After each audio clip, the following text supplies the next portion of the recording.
duten pertsonek, hainbat egoera eta arrazoi izan ditzaketela egin duten osasun aukera eskubide osoz egiteko.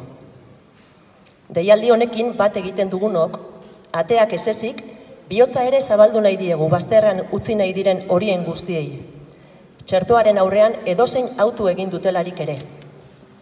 Arrazakeriaz edo homofobiaz baztertua izan den hori bezala, guk senidetasunez, elkartasunez, empatiaz eta besoak zabalik hartzen dugu gure etxean, eta babesten, soilik baztertu nahi izan delako.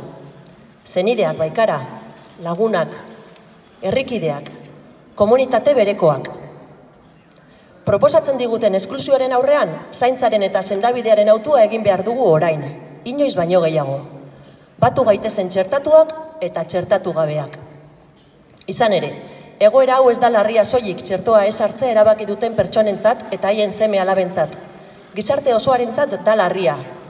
Giza eskubideak pertsona guztientzat izatea hamarkada askotako borroka eta lanaren bidez lortu da.